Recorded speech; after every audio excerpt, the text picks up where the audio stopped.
Hello, everybody. Suzanne Kellner-Zinck with Vision Sickness is here to talk about why it is that people are so unhappy. So many people depressed, anxious, and just do not understand why. And I do believe it has a lot to do with the fact that you're not setting your own agenda, you're not living according to your own values and beliefs. And this is a real problem.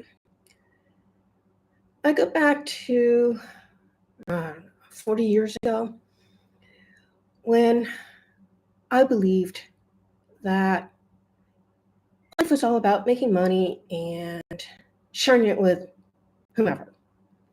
And then I realized, after I was diagnosed with a non-cancerous brain tumor, took a trip to Israel. A very lovely cousin of mine paid for the entire trip, God bless him, so that I could find myself.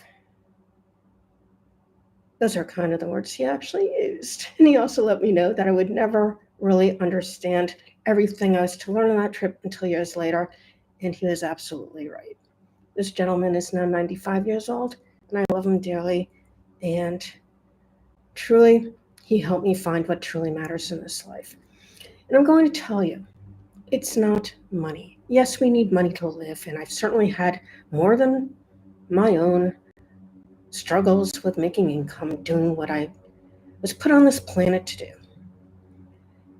But what I have found is important more than anything else is being able to be true to who we are. I don't mean the pretend authenticity that all the marketers speak about. I'm talking about being true to who you are. Now, I've never been one to mince words. I never have been one to hold back.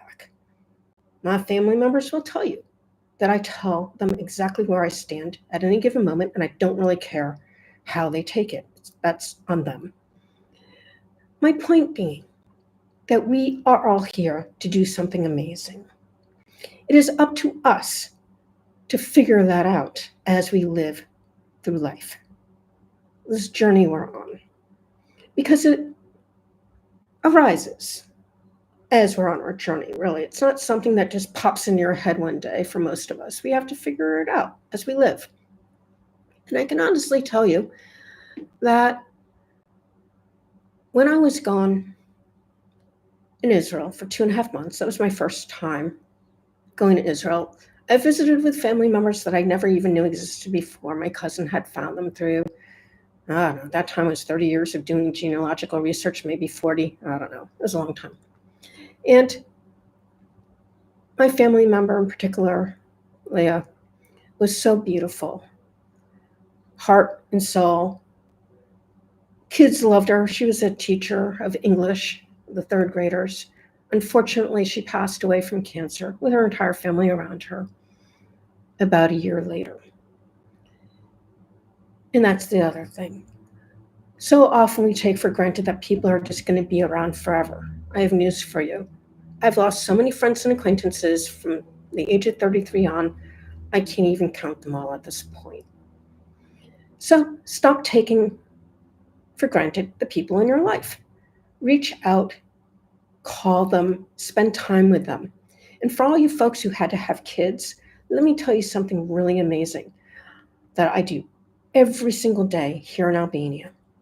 Family is the most important thing to Albanians. Never say a thing against anyone's family members. You'll be very sorry you did so. I take photos on my seaside walks along the Ionian Sea, between the resorts and the sea, watching families, including grandparents at times, playing with their grandkids, playing soccer, holding their kids, being with their kids, making sandcastles on the beach with their kids. That is what we're here to do. Be with our loved ones. Because otherwise, you didn't need to have these kids. They're not really interested in all the toys and gadgets as much as you think they are. They're interested in having you be interested in who they are as people.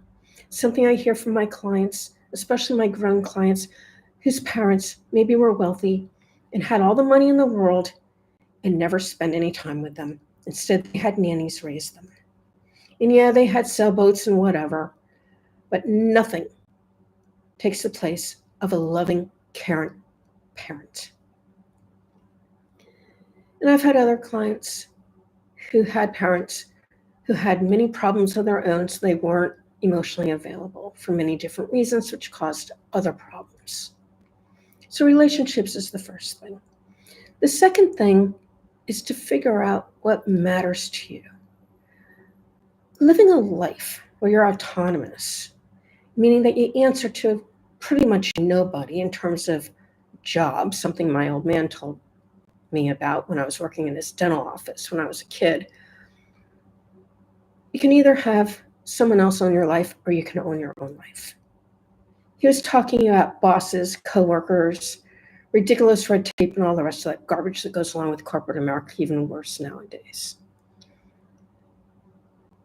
If we're living according to someone else's agenda, we're not living our best lives. We're living according to what they're telling us we have to do every day to meet whatever they choose is important to us. I got out of that life very early because I didn't like that world. I was demeaned, degraded in these situations. And though it took me 23 years to find the world of hypnotism, I worked very hard to find the exact right work for me. Third, who's setting your agenda other than perhaps bosses? Is it all of those alarms that you have on your cell phone or your computer tell you the next most important thing that you need to purchase or be involved in? Is it somebody telling you that they have something that's important to them and therefore you need to be finding that as important as well, and then you put your own stuff on hold or on the back burner? People, you have a right to live your life according to what you believe and to do the things that are important to you each and every day. Because as I just mentioned earlier in this video, I've lost so many people from the time I was 33. Actually, the first person I lost, I don't even remember because I was only 2 months old. My brother died of leukemia, so I don't remember that loss, but that's probably my first loss of my life, which did have some pretty negative effects on the family members that were alive and more aware of what was going on at that time, including my 2 older sisters and my parents. So I would advise you to sit down and journal and just write. Grammar doesn't matter, spelling doesn't matter, just write. And get in touch with those aspects of you that are sacred to you. And make sure you make time for all of those activities. And then figure out what matters to you. For myself, it's a movement to get the world of psychology and psychiatry aligned with health and well-being for their patients for a change. Giving them toxic drugs for the rest of their lives doesn't help anybody but the drug manufacturers. And maybe perhaps the psychopharmacologist and psych nurses who get to see their patients regularly to so-called monitor these drugs. It's really quite a joke. You can't really monitor anything in a 15-minute session. That's a fact. And you can monitor less doing it via the videos. I'd prefer to have people learn how to help people heal and move on with their lives, as I've been doing for my clients since 2005. Some of those challenging clients are those with eating disorders, anorexia, and bulimia.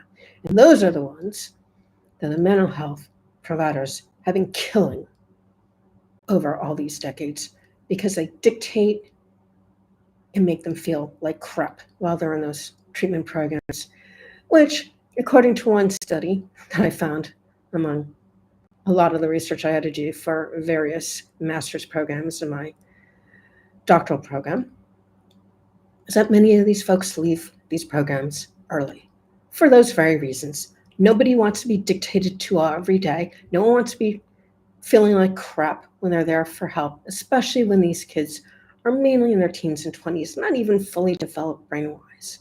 It's disgusting and it needs to end.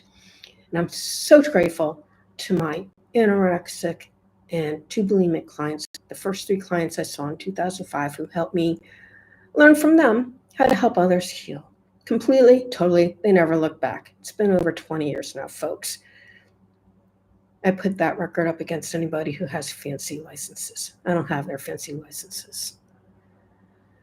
I may end up with a doctorate degree. We'll find out, because I'm always arguing against their so-called theories, because I don't believe in 99% of the stuff that they say.